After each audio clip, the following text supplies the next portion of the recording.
Nous allons voir maintenant le module de matching par automate fini déterministe. Alors vous allez voir par rapport au module de matching par automate fini non déterministe, il n'y a pas grand chose à faire. On va juste rajouter en fait, mémoriser l'information, mémoriser les états, les ensembles d'états qu'on aura déjà vus. Alors je vous rappelle, un état de notre automate fini non déterministe, c'était ça. Donc on avait une référence sur un couple, donc un entier et un état. L'état ça pouvait être un split, on avait vu, qui permettait de faire un OU.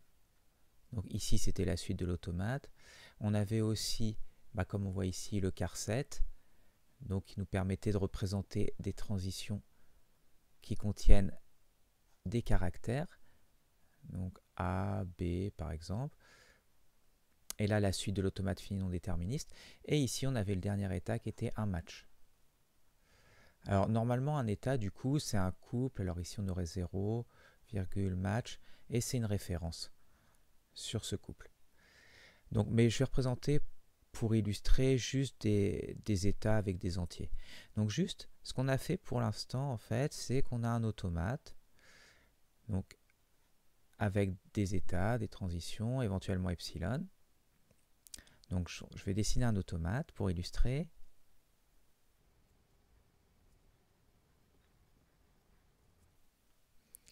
Donc voilà l'automate. Et imaginons qu'on soit dans un état. Donc je vous rappelle, un état de l'automate fini non déterministe pendant l'analyse, c'est juste où on peut être dans cet automate. Donc c'est un ensemble d'états de l'automate fini non déterministe. Donc imaginons qu'on soit dans 0. Donc 0 avec epsilon, on aurait 5. Avec epsilon, on aurait 1 et on aurait 4. Et voilà, imaginons qu'on soit dans cet état-là. À chaque fois, ce qu'on a fait dans le matching précédent, donc par automate fini non déterministe, c'est quand on voit un caractère de l'entrée, par exemple A, et il faut créer une transition. Donc regardez quel est le nouvel ensemble d'états. Donc là, on verrait quoi? On verrait que sur le 0, il n'y a pas de A qui sort.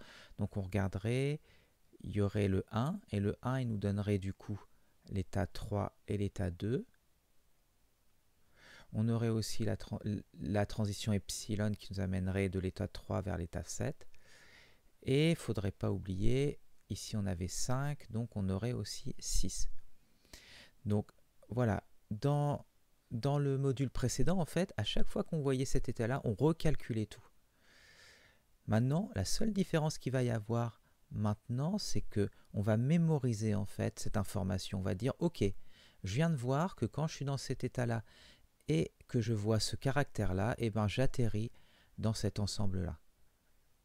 Et c'est tout, en fait, on va le mémoriser. Comme ça, si jamais on rencontre cet état-là une nouvelle fois, on aura déjà fait le calcul et ça sera disponible tout de suite. Donc, si vous remarquez, en fait, on voit que tout le début est pareil, puisque ici, on a notre état, un état possible, avec ici les 3 éléments, donc le split, le charset, le match. Là, ici, on définit un ensemble, comme la fois dernière, qui va nous représenter justement ces ensembles d'états de l'automate fini non déterministe, donc des ensembles de ça. C'est ce qu'on voit ici d'ailleurs, le type de cet ensemble, c'est bien T1 ici. Et ce qu'on va rajouter maintenant, c'est un module pour mémoriser ce qu'on a déjà calculé. Donc là, ici, j'utilise une map. Bon, j'aurais très bien pu utiliser une table de hachage. Bon, là, j'ai pris une map. Et le type de cette map, en fait, c'est, on voit ici un ensemble. Donc, ce qu'on vient de calculer ici, en fait, c'est le type de cet ensemble-là. Donc, un ensemble d'états. Donc, ici, que j'ai représenté que par des entiers, mais en fait, c'est un ensemble de ces états-là. Et donc, c'est un couple et un caractère. Donc, le caractère va nous représenter justement le caractère qui va faire la transition, sur lequel on fait une transition. Alors ici, la fonction compare, c'est juste pour pouvoir comparer en fait deux couples entre eux. Donc ce qu'on fait d'abord, on compare. Donc je regarde d'abord en fait pour comparer les caractères parce que c'est plus rapide à comparer. Donc si jamais je vois que les caractères sont égaux, je vais devoir comparer les ensembles ici. Mais sinon, c'est OK et je peux directement retourner res ici.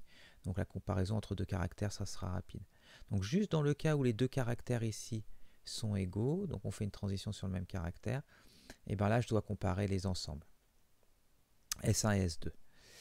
Donc voilà, donc ça me crée une map en fait qui va partir d'un ensemble, d'un couple ensemble-état et nous donner l'état d'arrivée.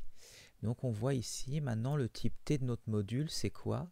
C'est, on voit, c'est là, ici en fait, c'est une référence sur cette map.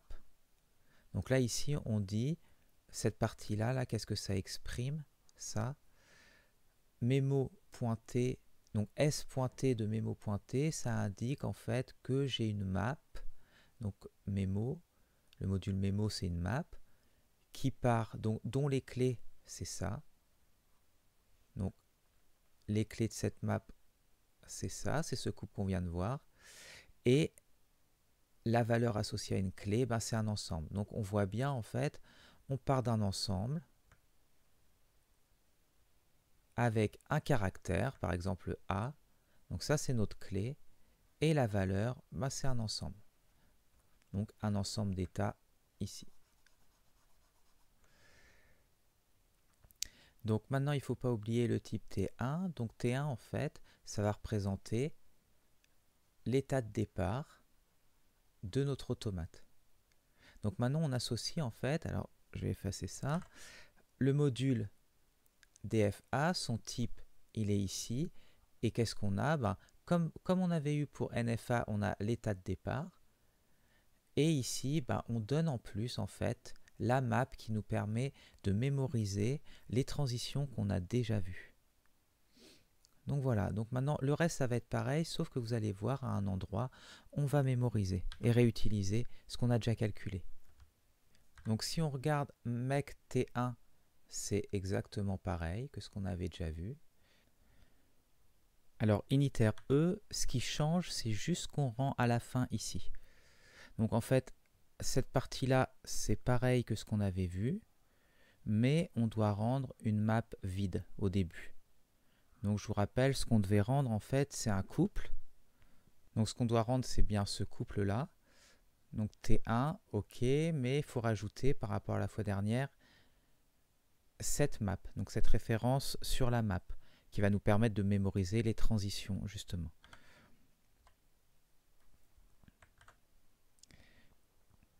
Donc la map est créée ici, initialement vide, donc la référence sur la map, qui va nous permettre de mémoriser les transitions qu'on a déjà calculées. Et ici, ça nous crée l'automate fini non déterministe comme la fois dernière. Full match, ça ne change pas non plus. Et ce qui va changer en fait, c'est le step, ici. Alors oui, ici j'ai rajouté des infos pour qu'on ait une petite information sur combien de fois en fait on a retrouvé les informations dans notre map.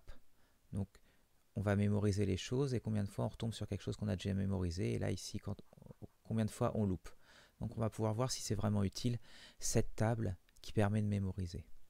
Donc je rappelle en fait là ce qu'on va faire, c'est de construire petit à petit à la demande, de façon paresseuse, on dit, l'automate fini déterministe. Donc pour ce faire en fait par rapport au module précédent, donc le module NFA, il suffit juste de rajouter en fait cette map qui va mémoriser les calculs qu'on a déjà effectués. Alors bien sûr, il faudrait normalement faire attention puisqu'on a vu des exemples, je ne sais pas si vous vous rappelez de celui-là, de cette expression régulière, qui créait en fait un automate fini. Quand on la traduisait, on obtenait, donc on la traduit d'abord en automate fini non déterministe, et quand on rend déterministe l'automate fini non déterministe qui est obtenu à partir de cette expression régulière, et ben on a un ensemble d'états exponentiels. Donc si on mémorise tous les états, on va avoir un problème. Donc ce qu'il faudrait faire en plus, ce que je ne fais pas dans cette implémentation, c'est si jamais la table devient trop grande, et ben on devrait effacer, virer les états les moins récemment utilisés. Bon, ça on pourrait rajouter, mais bon je ne l'ai pas fait ici dans cette implémentation. Donc oui, alors ce qui va changer en fait du coup, c'est ça. Si vous regardez bien, ici on a comme d'habitude l'ensemble courant. Donc cure, c'est un ensemble d'états de l'automate fini non déterministe. Ici on a le caractère sur lequel on veut faire la transition. Et bien ce qu'on commence à faire d'abord, donc c'est ce qu'il y a dans le try, on regarde, est-ce que je peux trouver cet ensemble et ce caractère dans la map. Donc si jamais c'est le cas, alors ici j'incrémente le nombre de hits et je rends directement le résultat, donc il sera l'ensemble ici qui avait déjà été précédemment calculé. Donc là, directement je l'ai, aucun calcul à faire en plus. Par contre, si jamais je ne le trouve pas, là, il y a l'exception not found qui est rendue par le find ici. Alors j'incrémente le nombre de miss et là cette fois-ci, on refait le calcul qu'on avait fait la fois dernière ici, mais au lieu de le rendre directement, cette fois-ci, je l'ajoute à la map. Donc j'ajoute, je dis que voilà, ma clé c'est ici, la valeur associée c'est là.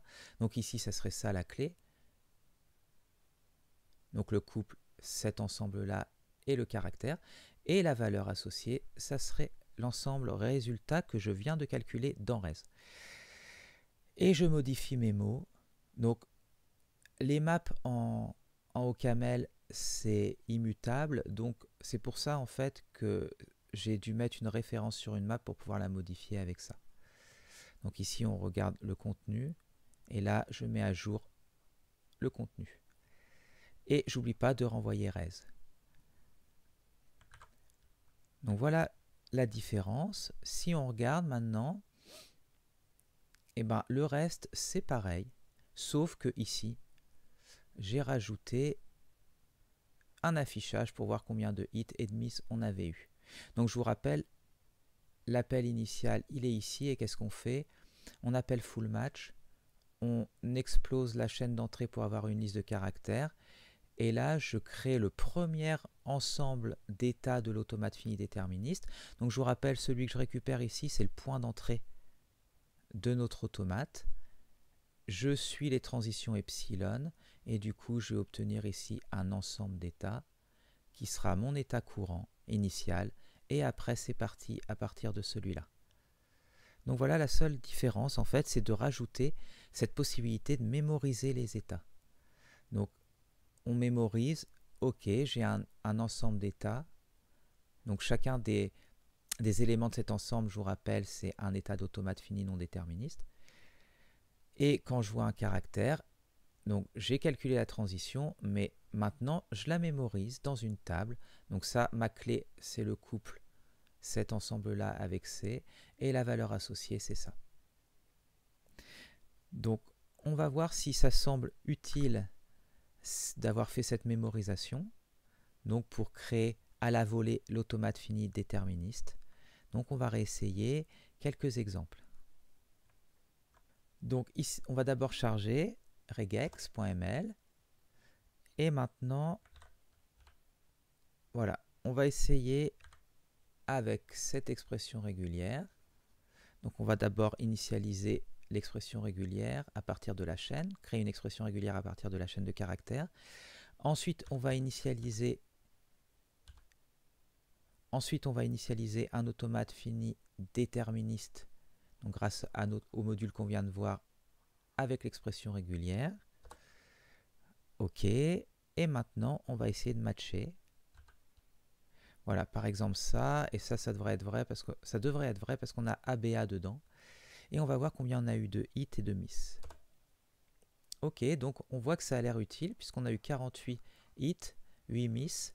Donc on est retombé plusieurs fois sur des états qu'on avait déjà calculés, des transitions, des couples état-transition qu'on avait déjà calculés. Donc notre automate là, il conserve ces informations. D'ailleurs, si on recommence une fois, on voit que cette fois-ci, on a 56 hits, on n'a plus aucun miss, on avait déjà tout précalculé. Donc là, on voit, on n'a plus aucun... Maintenant, c'est un automate fini déterministe, puisqu'il s'est construit de manière paresseuse, mais là, comme j'ai fait 2 fois le même exemple, tout a déjà été vu. Donc si j'essaye un autre exemple, par exemple exemple en enlevant ça. Donc on voit cette fois-ci que c'est faux puisqu'on n'a pas retrouvé ABA là-dedans. On voit qu'on a eu 2 miss, donc deux nouveaux couples, donc ensemble et un caractère à mémoriser. Et on a eu 51 hits. Donc on voit que l'automate fini déterministe, il se construit à la volée grâce à cette map qui mémorise les transitions. Alors si on reprend notre exemple classique des commentaires en C, donc voici une expression régulière.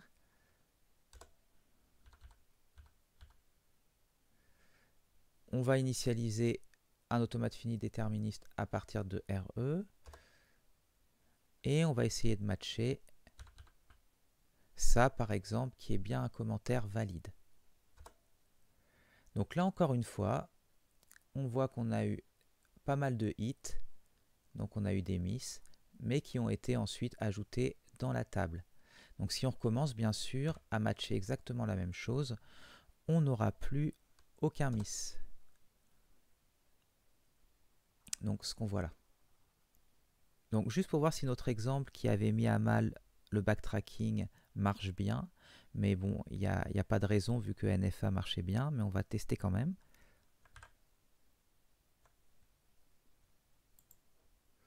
Donc voilà l'exemple avec les A point interrogation, les 40, suivi de 40A.